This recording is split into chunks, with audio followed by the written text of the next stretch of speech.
everybody. Uh, Today's lesson, I'm just going to start with some basics, and if we end up doing some more lessons, we can go into more details about some of these things. So, the first thing you have to do is decide which harmonica you want to buy. There's a lot out there on the market, and there's all different kinds of harmonicas too. Some have a button on them and double reeds. Those are called chromatic harmonicas. What you want to get is a 10-hole diatonic harmonica. And these are things like Lee Oscar makes them. Hohner has a bunch of different models. I use a Hohner Marine Band. Um, and some harmonicas, marine bands have wooden combs, which if you're a new player, that can be a bit of a problem because we tend to play with a bit of a wet mouth and the wood swells up and then it sticks out and cuts your lips. A lot of harmonicas have plastic combs. I had one here somewhere. Yeah, like this is a Big River harmonica. Lee Oscars have similar combs. Big Rivers are actually not bad to start off with because they're a little on the cheaper side, but it's a decent harmonica that plays well enough to learn on. The next thing you want to do, once you've decided which harmonica you want to get, is how to hold it. Now I'm left-handed, so I hold it in my left hand, and you can see I just kind of hold it like this in between here, and then that way when these fingers are down, I can pivot this here, and that gives you that wah flutter sort of sound. The next thing you want to do, and this is a bit of the boring part because this isn't really like playing blues, but you first have to be able to pucker up and hit a single note without hitting the other notes. So if you notice, most harmonicas on the very top of it, you have numbers 1 to 10. What you want to do, you have the lower pitched notes on your left hand side and the higher ones on your right, just like a piano. You work your way up to the high notes, moving left to right. So what you want to do is just try and single out that fourth whole blow note like this. Now you hear when I'm doing it, you're just hearing a single note. Most people, when they start out, it'll sound more like this. And that's what you don't want to do. You want to just try and pucker up and just do that. And it doesn't take a whole lot of effort to figure out just by blowing in and drawing in and blowing out and moving up and down. It's pretty easy to figure out a major scale, and maybe that's a good exercise for you to do.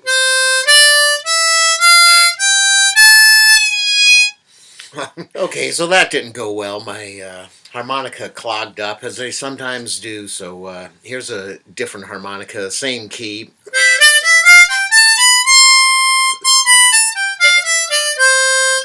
So just doing that a bunch of times will get you used to playing single notes, which you're going to have to be able to manage. And, later on, there's a more advanced way of playing single notes called tongue blocking, where you're actually playing out of both sides of your mouth, or sometimes one side of your mouth, while your tongue blocks a couple of holes in between. But we can get into that later. And, I'm playing on a C harmonica, and we're playing in the key of C when we do this. And that's what they call playing in first position. And, there's all sorts of what I call the around the campfire songs, you can figure out Twinkle Twinkle Little Star. I know it's boring stuff, but that just gets you moving up and down the harp. Now, most blues that you hear is what's in second position, they call it. And basically, when I talk about positions, it just means that you're playing on everything I'm playing right here is on a C harmonica, but you can play in a bunch of different keys on any one harmonica. And you know, when we were doing the major scale, I was playing that in the key of C. Blues playing is in what they call second position. It's also referred to as cross harp, and that's where we're going to play in the key of G. So if you get the harmonica, if you have a C harmonica, you count up C, D, E, F, G, and you're actually playing a fifth up from the note on the harmonica. And your root note then is going to be the 2 draw. Everybody thinks that harmonica is mostly blowing, but really the expressive stuff that you hear so much in blues music, it's all notes that you can draw in. And just to show you how great this works, I like to do this just by playing one note. Like blues is made up primarily of 3 chords. So there's a G, here's a C, and here's a D, and they call that the 1, the 4, and 5 chords because they're the 1st degree of the scale, the 4th degree of the scale, and the 5th degree of the scale. But this note, of course, that's going to sound good on there because that's the root of my G here. And then when I move to the 4 chord, it still sounds pretty good. And when I play the 5 chord, it doesn't sound quite as good, but it doesn't really sound wrong either. So what I'm going to show you, just by altering how I phrase the note, I'm gonna play one note through a whole 12-bar blues progression, and that would sound like this. And this is going to sound a little bit boring, but hopefully I'm going to be able to show you how to get from the boring stuff to starting to sound a little musical. So I would go like.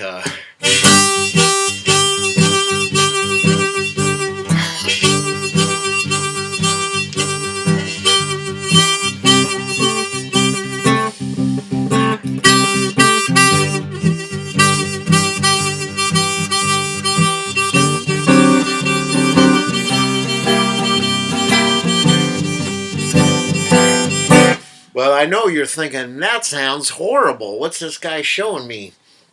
And I just want to point out early on that a lot of times in music, besides the notes you play, it's very important the notes you don't play and leaving spaces, because spaces around notes give it a little more meaning. It gives it some air around it. So if I start playing just this one note, same thing that I just did before, and leave some spaces, and instead of just playing everything the same volume or the same length, maybe I'll play something softer. Maybe I'll play some things louder. Maybe I'll play something short and staccato like, or maybe I'll play some long. And it's just the same in a conversation. If somebody's talking in a monotone, it's going to get really boring after a while, and it's just like blah blah blah blah blah.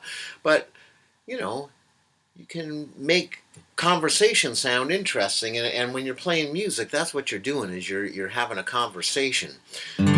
So in this case, I'm having a harmonica conversation with the guitar. So I'm going to try and again mix up these notes a little bit, and just in my approach to them. So it's going to sound more like this.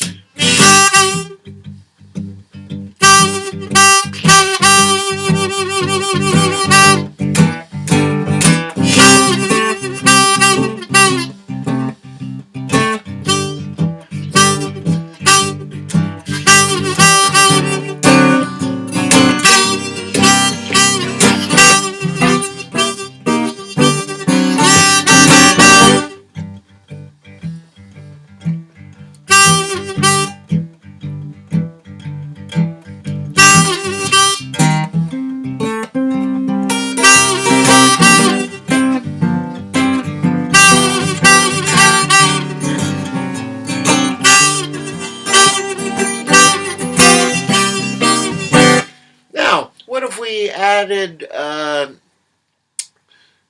here's a little thing that kind of works nice over this. I'm going to start on the 2 draw.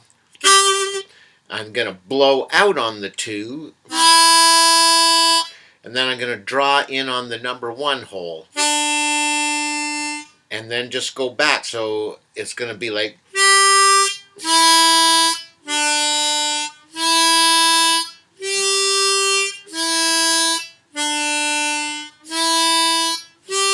So you get the idea. It's just those 2 holes, and but instead of going, I'm going to put a little rest in there just to make it a little more interesting. So it's going to sound like this.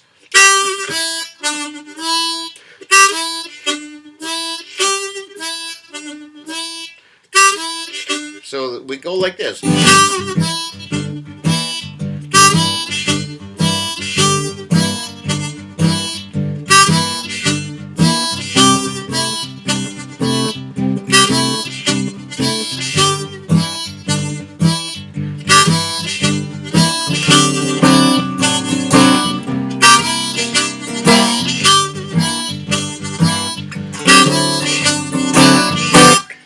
Now, when I get up to the 5 chord, maybe instead of playing that same figure, we can make it a little more interesting by, I'm just going to draw in on the 1.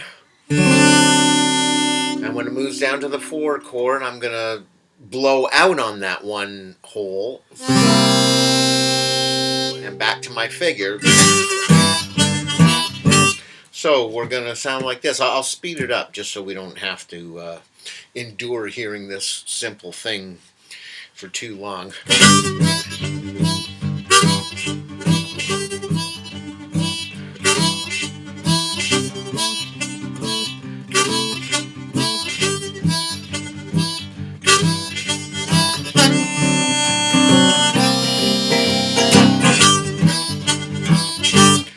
Now, the same thing we did on the 5 chord,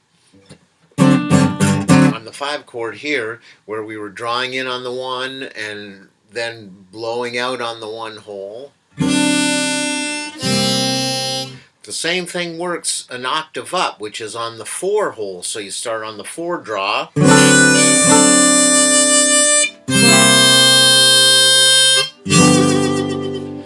So now we got...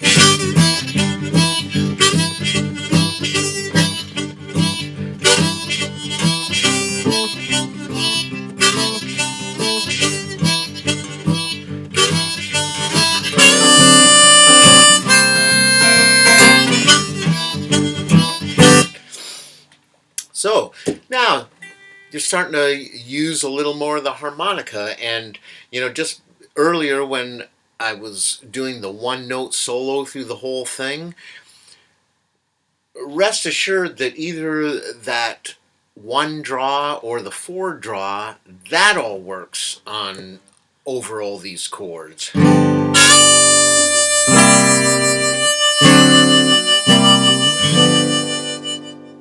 And we already know that the 2 draw did that.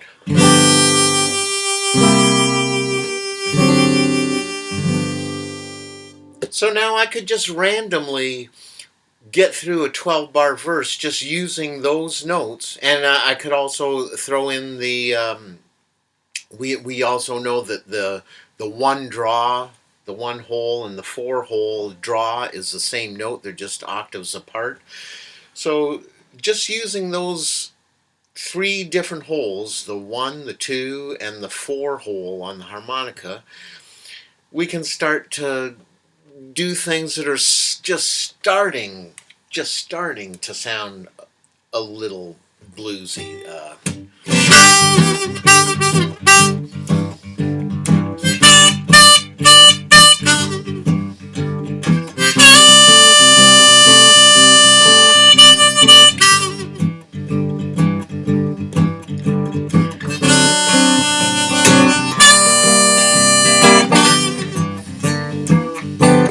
Now that's not sounding like much, but it's getting you used to playing over that progression and working on your phrasing, and don't always play notes at the same volume. Sometimes playing loud, just for effect, like.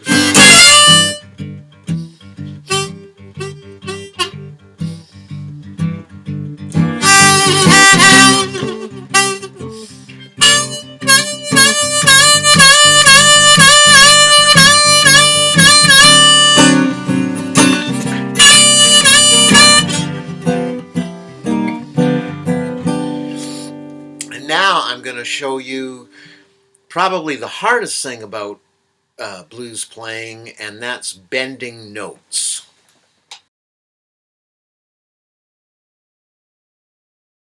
All right, now I mentioned at the intro to this lesson that we're playing on what they call diatonic harmonicas, 10-hole diatonic harmonicas. And what diatonic means is it's basically just the white notes on the piano. There's no sharps or flats. But there's a way of getting around that, and that's called bending notes. And that's when you take a note, and by changing the way your embouchure is, the way you purse your lips, and how you breathe, it makes the pitch of the note go down, so you get that flat. So this note becomes this note, or I can bend it down.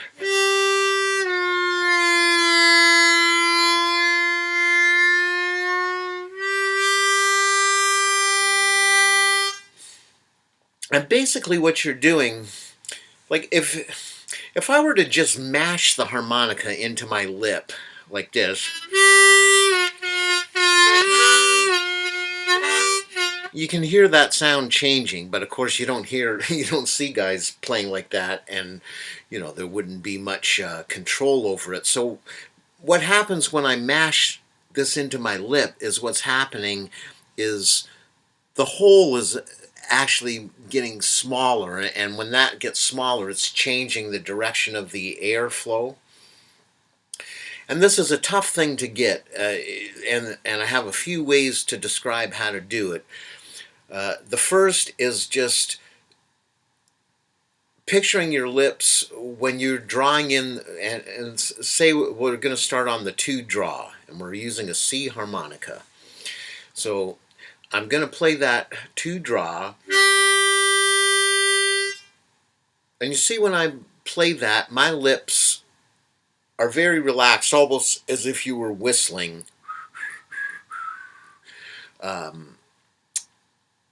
Just a small hole. But when I bend the note, it's puckered up more, so it's almost like the meat on your lips is closing down, clamping down on that, in front of that hole. So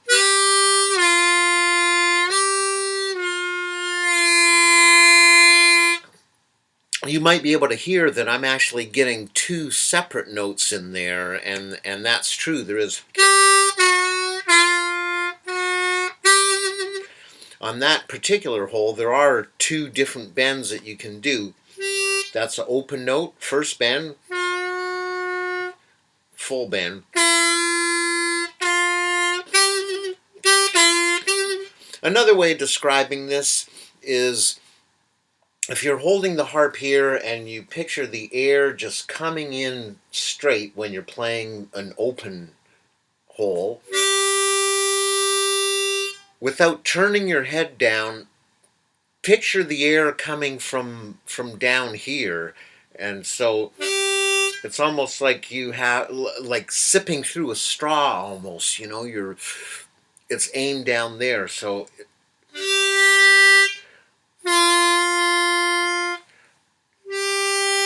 open,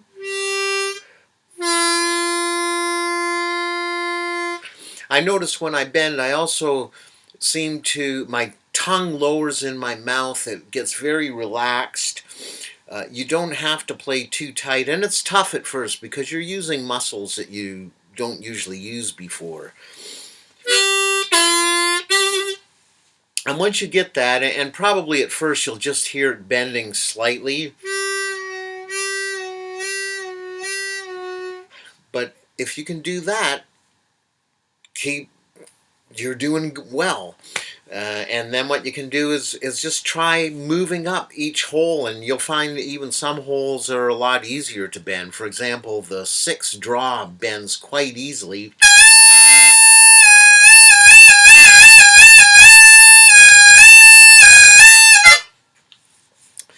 So what you can do is just start on the one hole and try and bend it and just go up. This isn't going to sound real musical, but it gets you used to bending notes.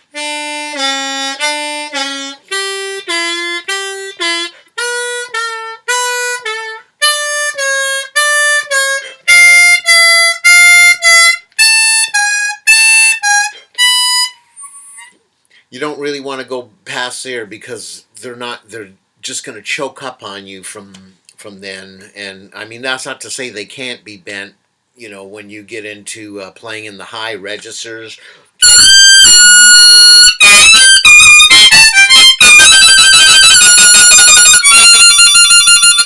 You can bend those, but that takes a little bit of doing, and we can get to that in another lesson perhaps. Okay, in blues, because for the most part we're playing over the same chord structure, without getting into a lot of details, there's all sorts of variations on that. But unlike jazz that can really jump around in chord structure, blues stays fairly simple as far as the chords, and that makes an easy thing for a harmonica player to play along, because you don't have to play over a bunch of changes, and you find that some notes are real money notes. In other words, they seem to work over all 3 chords, or they just come up a lot. So we already talked about the 2 draw, the 1 draw, and the 4 draw. Those all work over the chords. What happens a lot is that bend on the 2 draw, which gives us the 7th, a 7th chord.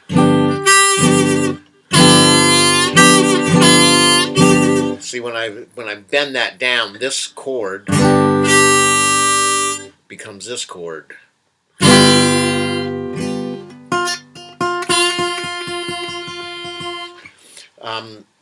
So that note you get a lot of mileage of. So if we're playing that same blues progression,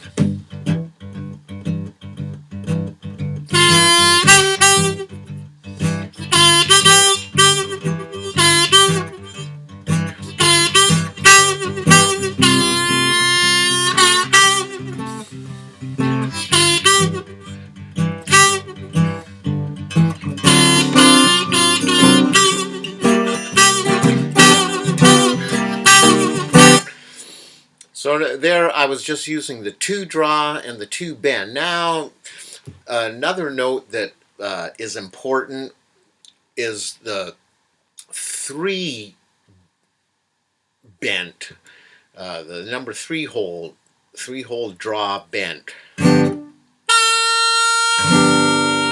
Now again, this note can get bent. This is the natural hole, and it can get bent down a half step to this, or it can get bent down even further to this. But what you want to get is that half bend, because that comes up a lot.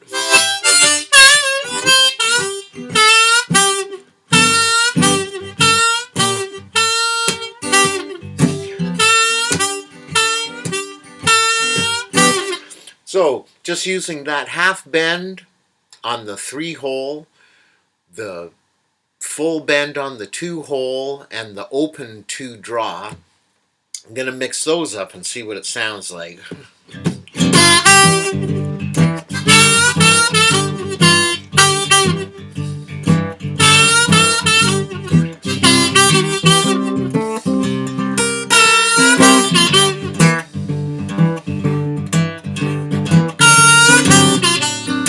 Sorry, I threw the one in there. I threw in an extra note. I didn't mean to throw you off, but you get the idea that those two notes, that's starting to sound pretty bluesy. And of course, I also want to talk about playing in tune. And when people tend to start out, they're only bringing the air down to here, and when you do that, it becomes a very weak sounding note. And when you hear a lot of those early Rolling Stone records, you know, when those guys were young guys and not really accomplished harmonica players, they weren't doing it right, and it always sounded a little bit out of tune. And the difference between, like, if I just take in the air, you know, just to hear, it's going to sound weak like this.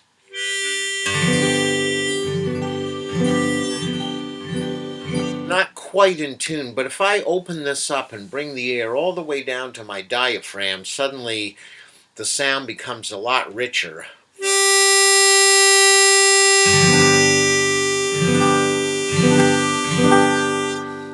And suddenly the pitch becomes fuller and more in tune. So that's something you want to be aware of, because nobody likes to hear somebody playing out of tune when they're playing music. So again, I'm just going to mix up the 2-draw with the bent note on that, and I'm going to do the 3-hole with the half bent draw note on it, and I'm going to use the 1-draw and the 4-draw.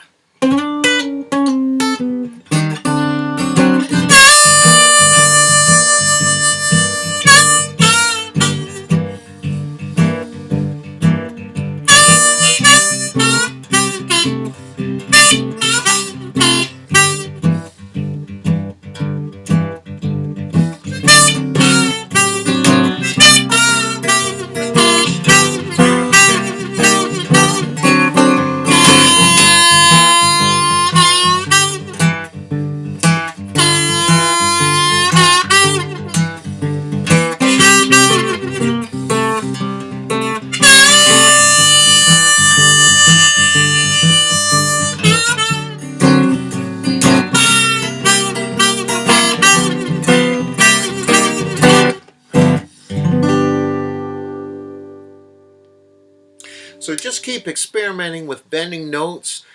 Be careful to try and always play those notes in tune, and you'll find too, till your muscles get used to doing it, it's going to be hard to hold those notes.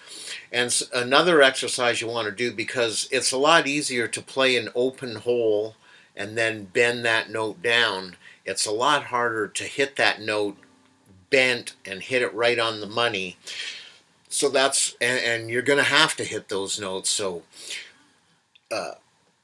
that's one thing you're going to have to learn to do. So a good exercise to do is try bending down the notes.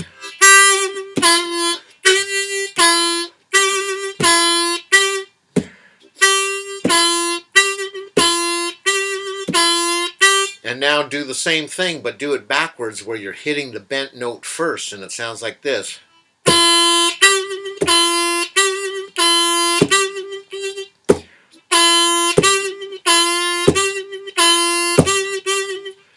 A very famous Jimmy Reed song called "You Don't Have to Go." He starts, and Jimmy Reed played harmonica on a rack and played guitar, and it sounded like this, starting on that 2-draw bend.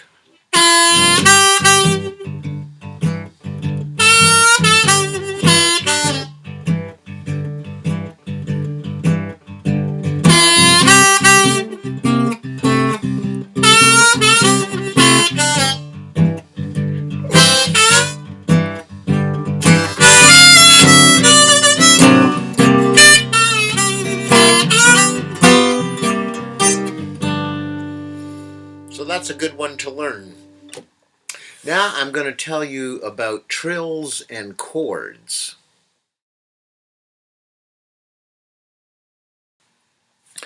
Okay, earlier on I talked about how important it was to be able to play single notes, but sometimes you're going to want to play a couple notes together, and we do get a few different chords, and with that comes a little bit of that raspiness that or dirty sound that sounds kind of cool, and that's things that sound like this, or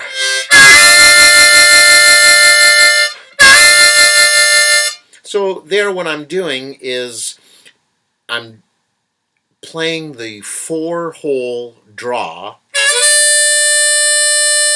but I'm opening my mouth just enough to let the note on top of that ring. So we're actually getting the 4 and 5 draw together.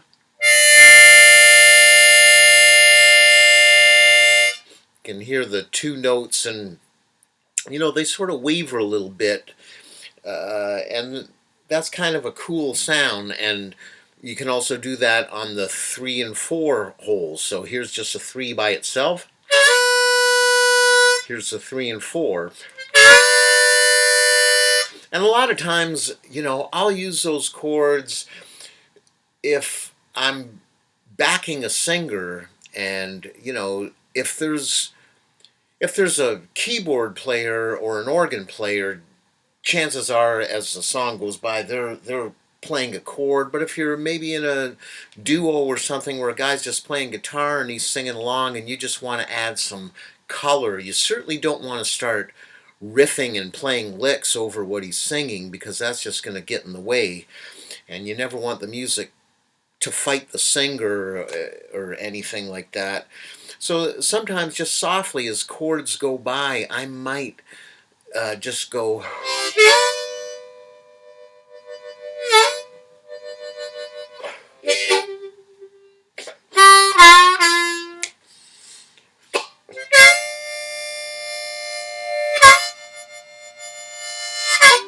And you can hear how that's not really getting in the way of anything. It's not like I'm. Well, the guy's trying to sing, because, then he's just going to get mad.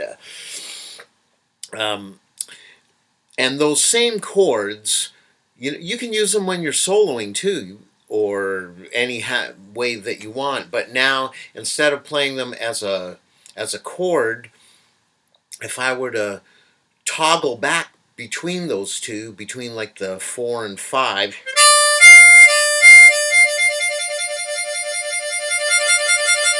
that's called a trill. Excuse me.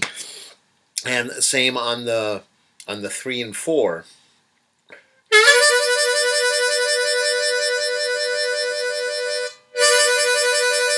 Now it sounds a little stiff when you just go into it, okay, bang, here's a trill. So I find what works is if I bend up into it. So bending up into that would sound like this.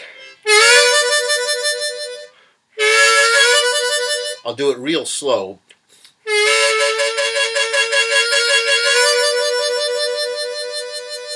And a lot of times, if the song's moving along at a certain tempo, I might bend into each one and try and hit each quarter note as that goes along. So instead of just if the song's going like 1, 2, 3, 4,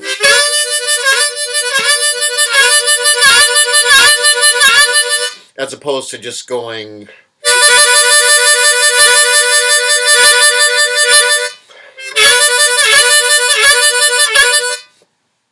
You can also bend a whole trill down.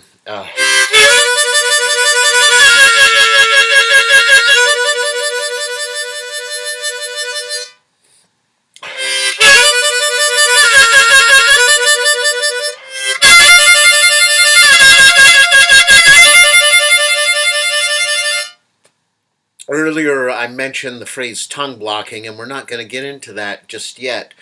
But when you play those trills using a tongue block where you're playing on either side of your tongue with holes in the middle block, suddenly it gets this huge sound like that's getting into Little Walter territory when you hear that kind of stuff.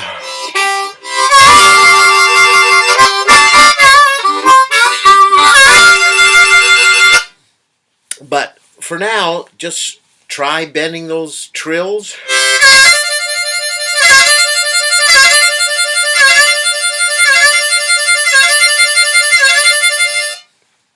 Now that particular trill, that works over all three chords. The lower one just works over the root note, so in this case a G.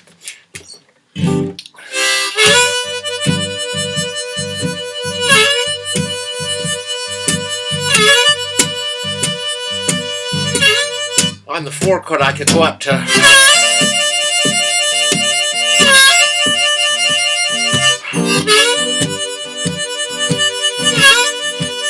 back up.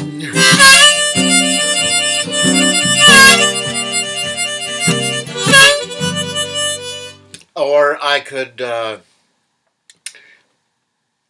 this is harder to do, but on the 4 chord you could bend that lower trill down so it sounds like this.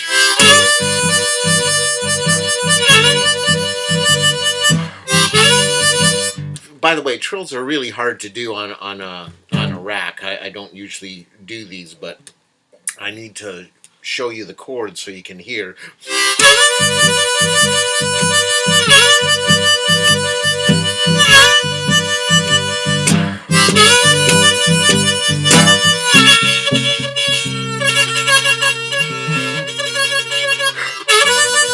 You can sort of hear, I can't get this together. When I do this, everything moves. But you can hear how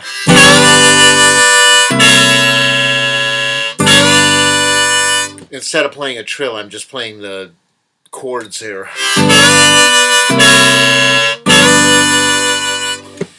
Or you could, like I say, just go up.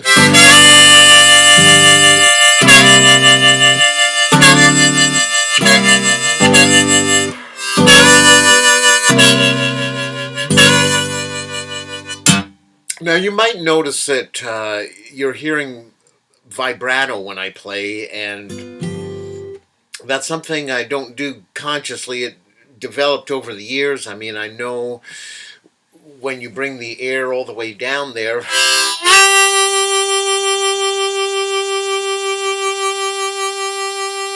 that's doing it with my diaphragm. You know, there's throat ways, and you can usually hear someone's throat. It's kind of a shriller sound that way, but vibrato is something you don't want to overdo, or it sounds like a bad lounge singer. You know, yesterday. It sounds a little too dramatic, but it does help your pitch and gives kind of a nice sound to the instrument. A lot of time, I want to talk just for a couple moments about playing amplified. And when I'm playing a solo show where I'm playing on the rack, obviously I'm not going through an amplifier. But if I'm in a band situation, and especially a blues band situation, that's where I'm have a microphone and I'm holding the microphone and cupping it in here like this, and it's going through an amplifier, and you know, a tube amplifier will give you a little bit of grit. And that classic Chicago blues sound comes from that. And if we do another lesson, we can do a chapter or two on how to play amplified and how to set an amp up and talk about different microphones and things like that. And again, if any of you out there have any questions, you can always contact me through my website, which you'll see at the end of the video. And through that, you can send me an email, and I often get emails of people asking me how to do some things.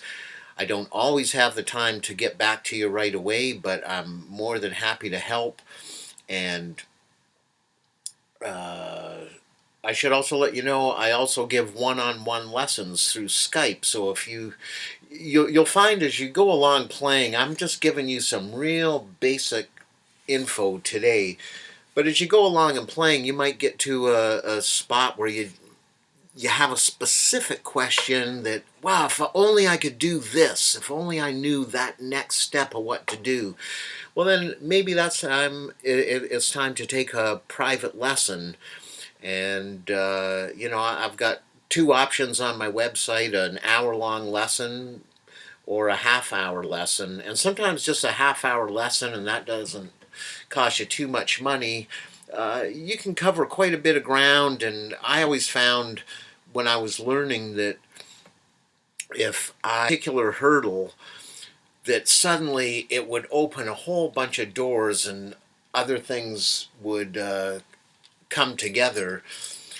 Just as a side note, I remember hearing a Jimmy Reed album where he was playing these high notes, and I didn't know about playing in different positions at the time. I just always thought everything was in cross harp, and I heard Jimmy Reed go like this.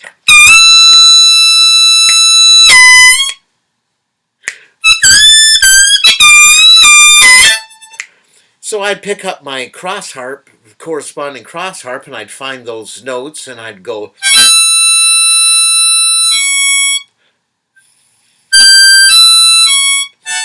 And I think, why does mine sound so, the other one had so much, it was so robust and full. And I realized, they're playing a different pitched harmonica. They're playing a harmonica in a different key, but they're playing in a different position. And that really screwed me up too, because I would think I was playing in the right key, and in a sense I was, but I was playing in the wrong position. I hope that makes sense to you. Now, something that's really important that you need to do if you want to learn how to play the blues is you need to listen to a lot of different harmonica players. And now there's so many guys on record. I'm just going to show you a few of the guys I listen to, or who I think you should listen to. And here's a great album here by a guy by the name of Junior Wells. And this album is called Hoodoo Man Blues. And what's interesting about this album is if you had a D, as in dog, a D harmonica, just about every song on here he's playing one of those.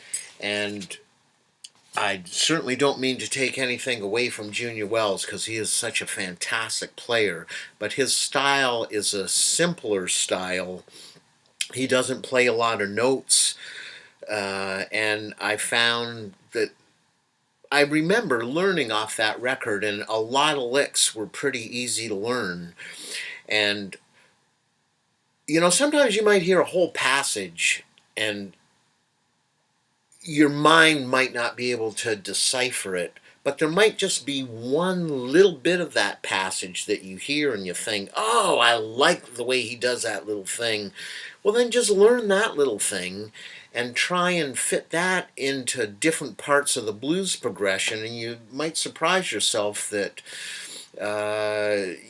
that way you might end up coming up with something that sounds totally your own. But Junior Wells kind of had a style like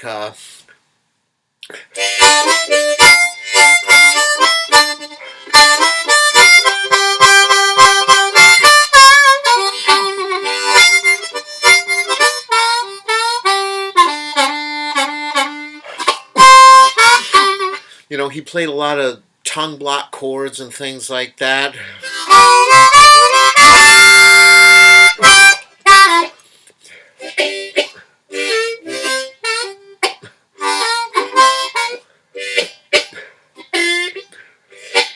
And the guy that he learnt from was Sonny Boy Williamson.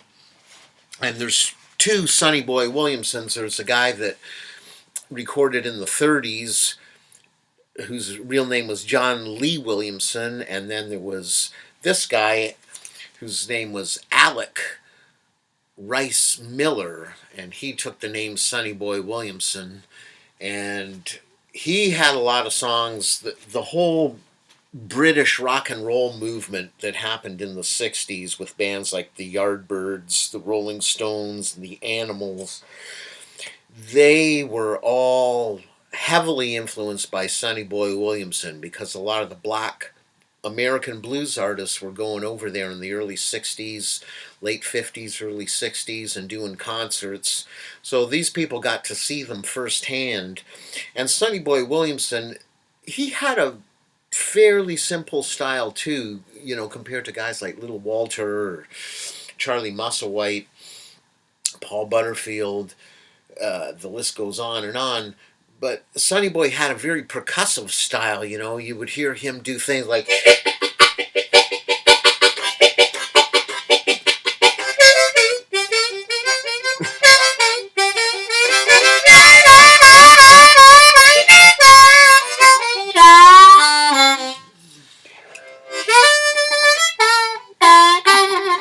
well, I mean, those aren't exact quotes, but that sort of style was in his thing. Little.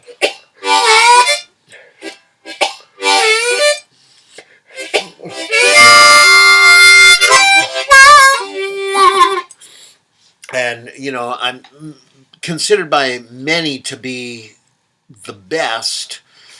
And it's hard to say who's the best because everybody has their own style. But Little Walter Jacobs played with Muddy Waters, and Muddy's band was just the perfect breeding ground for harmonica players, and so many of the great harp players got their start playing with Muddy's. So, get an old Muddy Waters album and you'll probably hear either James Cotton or Little Walter or maybe Big Walter Horton playing with them.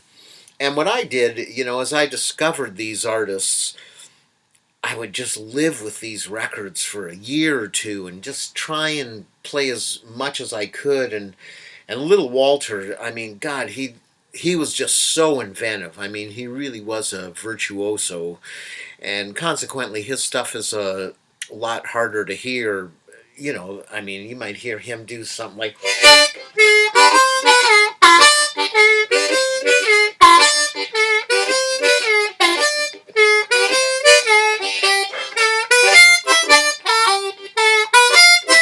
Little Walter, he had songs like Off the Wall and Juke, that was like a real standard instrumental that bands would play.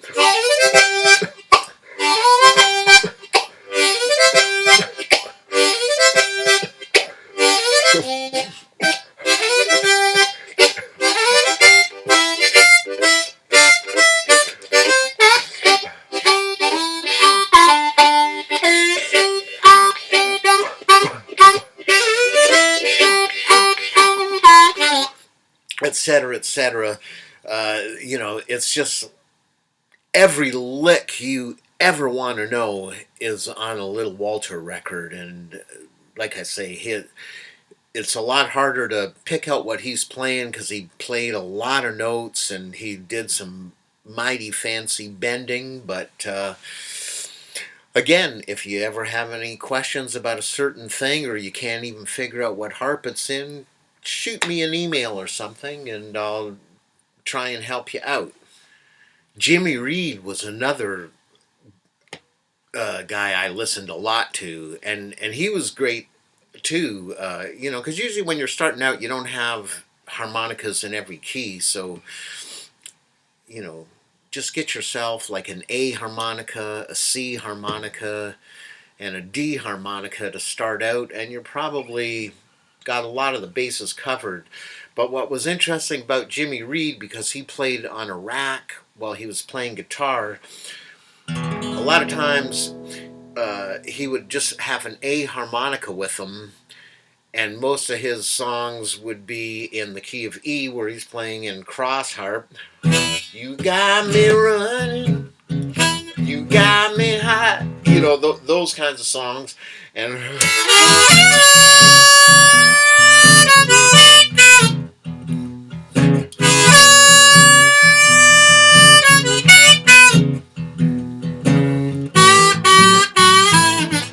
So he'd be playing in cross harp, and then the next song, he would switch keys on his guitar,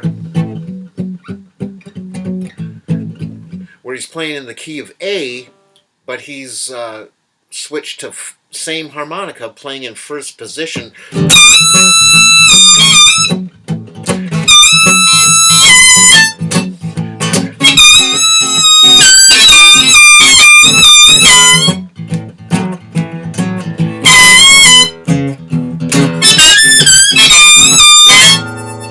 So he's a great guy to listen to too, Jimmy Reed.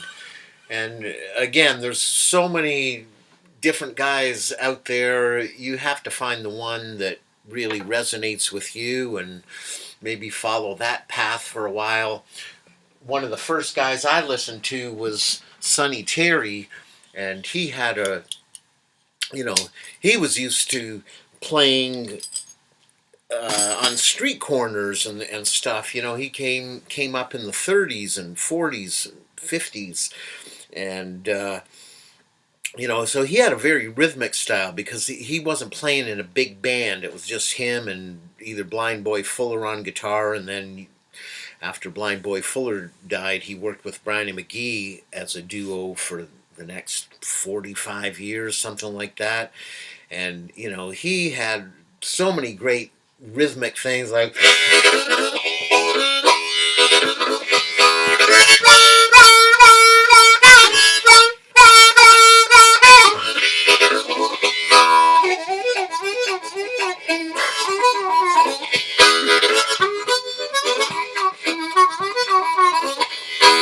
if you played that with a band, it might sound a little too busy because you're getting in the way of other people. But if it was just a guitar player and you're almost acting like the drummer,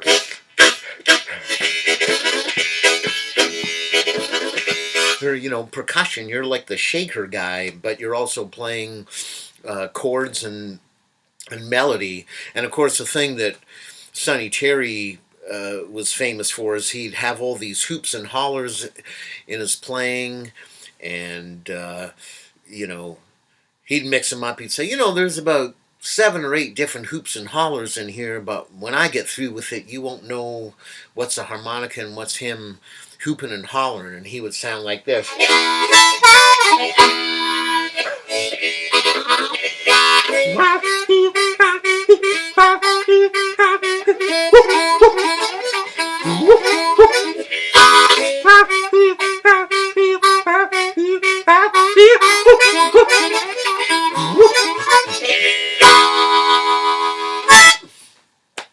So there you go. There's our introductory lesson into blues harmonica. And the more you play and the more you get out and play with other people, the better you're going to get. Listen to a lot of records. Think about your tone.